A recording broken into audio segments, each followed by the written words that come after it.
नमस्कार साथियों, आप देख रहे हैं हिट फिट न्यूज़ टीवी और मैं हूं हरनाम सिंह बड़वाल। साथियों, बीते दिन शनिवार देर रात राजस्थान के उदयपुर और अहमदाबाद के बीच एक नई रेलवे ट्रेन का जो 13 दिन पहले प्रधानमंत्री नरेंद्र मोदी ने रेलवे ट्रैक का उद्घाटन किया था, क्योंकि ये पहले मीटर गेज थी और उसके बाद इस पे 1700 करोड़ रुपए का खर्च आया और इसको ब्रॉड गेज के अंदर कन्वर्ट किया गया। और इस पे 31 अक्टूबर को प्रधानमंत्री नरेंद्र मोदी ने बड़े ताम झाम के साथ हरी झंडी दिखाकर रेलवे का उद्घाटन किया था इस ट्रैक का। और उसी का बीती रात शनिवार देर रात 10 बजे एक किसी शरारती तत्वों ने ब्लास्ट कर इस रेलवे लाइन के ट्रैक को उड़ा दिया। और यह घटना गूड़ा रेलवे पुलिया के पास की है।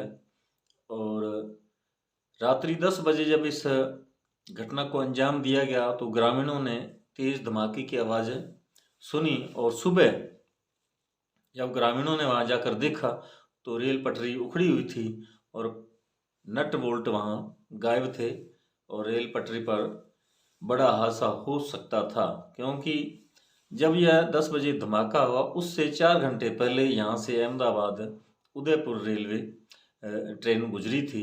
और उसके बाद आज सुबह के बाद ही यहाँ से ट्रेन गुजरने वाली थी, लेकिन उससे पहले जब ग्रामीणों ने रेलवे ट्रैक को उखड़ा हुआ देखा, क्योंकि उन्हें पता था, उन्होंने रात को धमाके की आवाज़ सुनी थी, इसलिए वहाँ आस पड़ोस के ग्रामीण लोग वहाँ ट्रैक पर गए। तब उन्होंने देखा कि पटरी क्षतिग्रस्त है। उन्होंने रेलवे पुलिस को और सूचना दी और रेलवे पुलिस ने आकर देखा और उच्च अधिकारियों ने रेलवे इस रेलवे ट्रैक पर जो आने वाली ट्रेनें थी उनको रोका गया।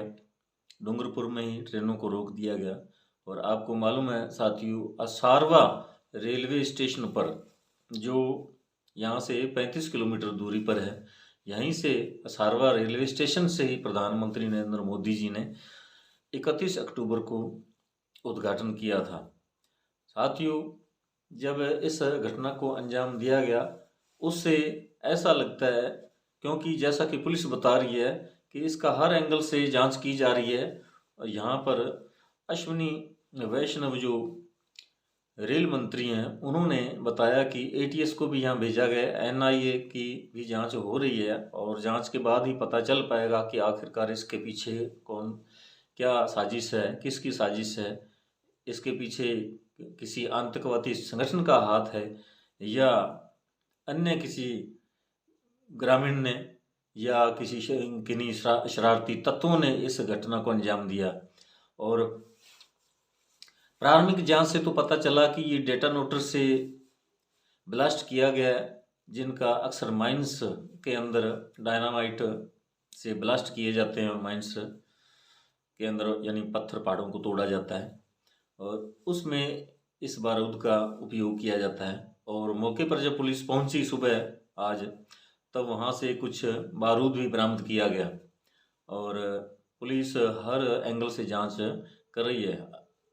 और आज राजस्थान के मुख्यमंत्री अशोक गहलोत ने भी पुलिस महानिदेशक उमेश मिश्रा को भी इस जांच के लिए आदेश दिए हैं और राजस्थान पुलिस, राजस्थान एटीएस भी इसकी जांच में जुटी है। और जांच के बाद ही असल बात का पता चलेगा कि इस घटना के पीछे किसका हाथ है। यहाँ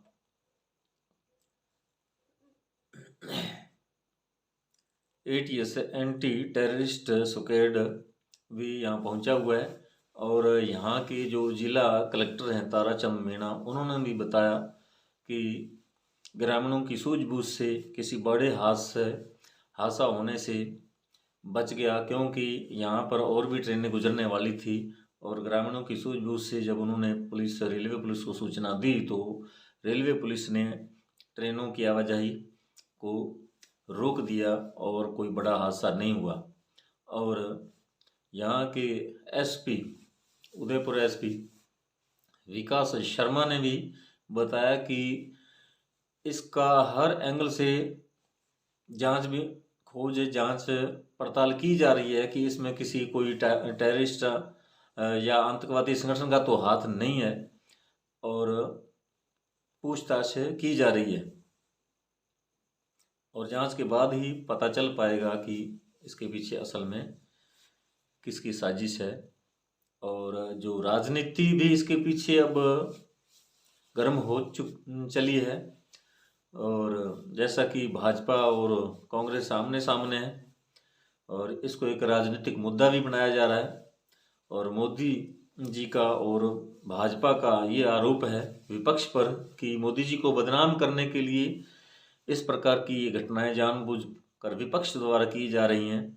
और खैर, बहरहाल हम इसके बारे में कुछ नहीं कह सकते, क्योंकि जो राजनीतिक दल हैं वो एक दूसरे पर छींटाकशी करते ही रहते हैं, ब्लेम लगाते रहते हैं, तरह तरह के आरोप, बेबुनियाद आरोप भी लगाते हैं। इनमें कहीं ना कहीं कभी सच्चाई भी देखने को मिलती है, लेकिन जनता का जो माहौल है उसको बदलने के लिए राजनीतिक दल है, राजनेता है, कुछ भी कह देते हैं। बाद में इन्होंने यही कहना होता है कि ये तो जुबान फिसल गई या गलती मान लेंगे, लेकिन एक बार जब कोई बात मुंह से राजनेता निकाल देता है उसका राजनीतिक प्रभाव आम जनता पर जरूर पड़ता है। और ये जानबूझकर ही नेता लोग इस प्रकार की कुछ ना कुछ आरोप प्रत्यारोप एक दूसरे पर लगाते रहते हैं, और उसका सीधा असर जनता पर होता है। तो इसलिए ऐन चुनावों के वक्त इस प्रकार की घटनाएं जो होने लगती है, तब निश्चित रूप से राजनीतिक पार्टियों को एक दूसरे पर आरोप लगाने, छींटाकशी करने का अवसर मिल ही जाता है। और इस घटना को भी इसी नज़रिए से अब देखा जा रहा है। तो साथियों, अब जांच के बाद ही असल में पता चलेगा, क्योंकि गुजरात में अभी 1 दिसंबर और 5 दिसंबर को विधानसभा चुनाव होने जा रहे हैं।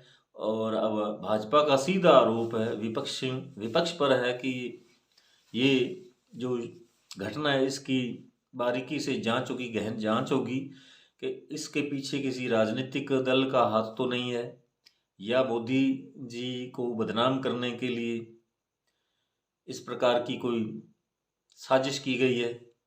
तो ये अभी भविष्य के गर्भ में है, जांच के बाद ही असल में पता चल पाएगा। तो साथियों, यदि आपने हमारे हिटपिट न्यूज़ टीवी चैनल को सब्सक्राइब नहीं किया है तो सब्सक्राइब कर लें। आपका बहुत बहुत शुक्रिया, धन्यवाद। राम राम, सत श्री अकाल।